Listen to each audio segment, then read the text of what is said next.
News નમસ્તે ગુજરાત સાથે હું ભાવિની મહત્વના સમાચારથી શરૂઆત કરીએ તો રાજ્યમાં આજથી મેઘરાજાનું હવે જોર ફરી એકવાર વધવાની શરૂઆત થશે।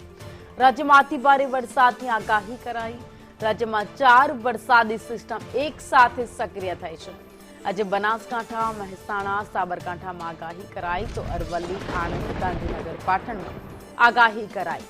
અમદાવાદ, વડોદરા, ભરૂચ, કચ્છ, રાજકોટ, જામનગર, મોરબીમાં યલો એલર્ટ આપવામાં આવ્યું તો આ સાથે સુરેન્દ્રનગર, ભાવનગર, અમરેલીમાં પણ યલો એલર્ટ અપાયું છે। અન્ય વિસ્તારની વાત કરીએ જ્યાં જૂનાગઢ, ગીર સોમનાથ, ખેડા, પંચમહાલમાં પણ યલો એલર્ટ હવામાન વિભાગે જારી કર્યું તો માછીમારોને દરિયો ન ખેડવા માટે પણ સૂચના અપાઈ છે। ગાજવીજ પવન સાથે વરસાદી સિસ્ટમ સક્રિય થઈ રહી છે। 40 થી 60 કિલોમીટર પ્રતિ કલાકની ઝડપે પવન ફૂંકાશે તો આવતીકાલે અમદાવાદ, ગાંધીનગર, આણંદમાં પણ રેડ એલર્ટ જારી કરવામાં આવ્યું છે। તો આવતીકાલે પણ વરસાદી જોર રાજ્યમાં યથાવત રહેશે। વડોદરા, ભરૂચ, નર્મદા, સુરત, નવસારી, ડાંગમાં રેડ એલર્ટ આપવામાં આવ્યું તો સુરેન્દ્રનગર, રાજકોટ, અમરેલી, ભાવનગર, ખેડા, પંચમહાલ, મહીસાગર, દાહોદમાં યલો અને ઓરેન્જ એલર્ટ અપાયું। ન્યૂઝરૂમથી સંવાદદાતા દિવ્યા ચૌહાણ અમારી સાથે લાઈવ જોડાઈ ગયા છે। દિવ્યા, ફરી એકવાર વરસાદી સિસ્ટમ સક્રિય થઈ ગઈ છે અને આ વખતે એક સાથે 4 વરસાદી સિસ્ટમ સક્રિય થઈ છે જેના કારણે કેટલાક વિસ્તારો છે જ્યાં વરસાદનું જોર વધારે રહેશે।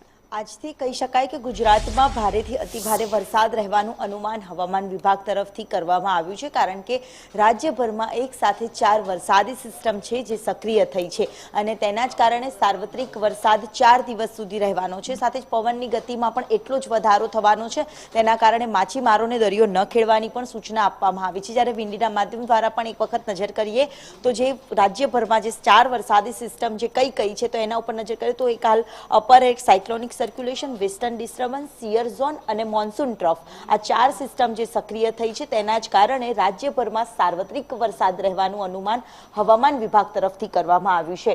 30, 31, પહેલી અને બીજી એમ 4 દિવસ સુધી આ રાજ્યમાં ભારે વરસાદ રહેવાનો છે જેમાં મધ્ય ગુજરાત છે જે વધુ પ્રભાવિત થાય તેવી સંભાવના જોવા મળી રહી છે। જે પ્રકારે આવતીકાલથી વરસાદનું જોર સૌથી વધુ રહે મધ્ય ગુજરાતમાં તેવી પણ સંભાવનાઓ છે તે જોવા મળી રહી છે કારણ કે તમામ જે અમદાવાદ સહિતના તમામ જે ગ્રામ્ય વિસ્તારો છે ત્યાં પણ ભારેથી અતિ ભારે વરસાદ રહે તેવી સંભાવનાઓ જોવા મળી રહી છે।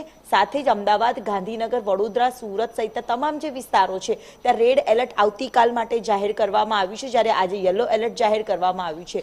સાથે સાથે દક્ષિણ ગુજરાતના ભાગોમાં પણ સુરત, નવસારી, ડાંગ, તાપી સહિતના તમામ જે વિસ્તારો છે ત્યાં પણ ભારેથી અતિ ભારે વરસાદ રહે તેવી સંભાવનાઓ છે। જ્યારે સમગ્ર કચ્છ પંથકમાં પણ અતિ ભારે વરસાદ રહેવાનો છે જેમાં પવન અને ગાજવીજ સાથે પવનની ગતિ 40 થી 60 કિલોમીટરની ઝડપે રહે તેવી સંભાવનાઓ છે। જ્યારે ઉત્તર ગુજરાતમાં અત્યાર સુધીમાં જે મેઘરાજાએ રૌદ્ર સ્વરૂપ નહોતું બતાવ્યું, જ્યાં ક્યાંક વરસાદી ઘટ રહી ગઈ હતી ત્યાં પણ આ રાઉન્ડમાં વરસાદી ઘટ પૂરી થાય તેવી સંભાવનાઓ છે જેમાં બનાસકાંઠા, સાબરકાંઠા, અરવલ્લી, મોડાસા, પાટણ, મહેસાણા સહિતના તમામ જે વિસ્તારો છે ત્યાં ભારેથી અતિ ભારે વરસાદ રહે તેવી સંભાવનાઓ છે। ત્યારે સૌરાષ્ટ્રમાં પણ ભારે વરસાદ કેટલાક જિલ્લાઓમાં રહી શકે તેવી સંભાવનાઓ વ્યક્ત કરવામાં આવી છે। જોકે હાલ સાર્વત્રિક વરસાદના અનુમાન સાથે તમામ જે વિસ્તારોમાં ભારેથી અતિ ભારે વરસાદ રહે તેવી સંભાવનાઓ છે।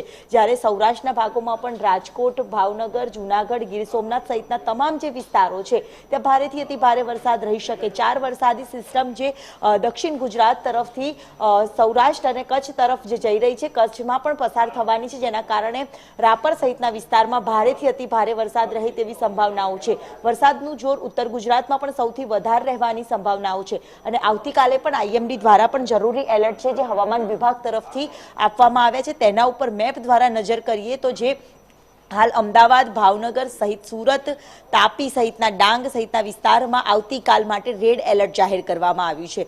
જ્યારે અમરેલી, જૂનાગઢ, ગીર સોમનાથ સહિતના તમામ વિસ્તાર માટે ઓરેન્જ એલર્ટ જાહેર કરવામાં આવ્યું છે। જ્યારે અન્ય વિસ્તારો પર નજર કરીએ તો છોટાઉદેપુર, દાહોદ સહિતના વિસ્તારમાં પણ ઓરેન્જ એલર્ટ છે। જ્યારે રાજ્યભરના અન્ય તમામ જે સમગ્ર કચ્છ પંથક છે જેમાં યલો એલર્ટ જાહેર કરવામાં આવ્યું છે એટલે કે ભારે વરસાદ તો રહેવાનો છે સાથે પવનની ગતિમાં પણ વધારો રહેવાનો છે। છે અને પવનના કારણે જરૂરી એલર્ટો આપવામાં આવ્યા, જેમાં માછીમારોને દરિયો ન ખેડવાની સૂચના પણ આપવામાં આવી છે અને સાથે સાથે જ્યાં પવનની ગતિમાં વધારો લાગશે તો ત્યાં જરૂરી એલર્ટ દર્શાવતા સિગ્નલો પણ લગાવી દેવામાં આવશે તેવી સૂચના પણ આપવામાં આવી છે. એટલે કે આજથી મેઘરાજા રૌદ્ર સ્વરૂપ બતાવશે તો તેની 4 દિવસ સુધી મેઘતાંડવ જોવા મળી શકે છે. અમદાવાદમાં આ વખતે સૌથી મોટી આગાહી કરવામાં આવી છે કે જેમાં અમદાવાદમાં જે ગઈ વખતે થોડા દિવસ પહેલા જે વરસાદ પડ્યો હતો તે જ પ્રકારે અમદાવાદમાં પણ તેનાથી પણ ભારેથી અતિ ભારે વરસાદ રહે તેવી સંભાવનાઓ વ્યક્ત કરવામાં આવી છે અને જેની અસર છે આજે સાંજ સુધીમાં જોવા મળી શકે છે.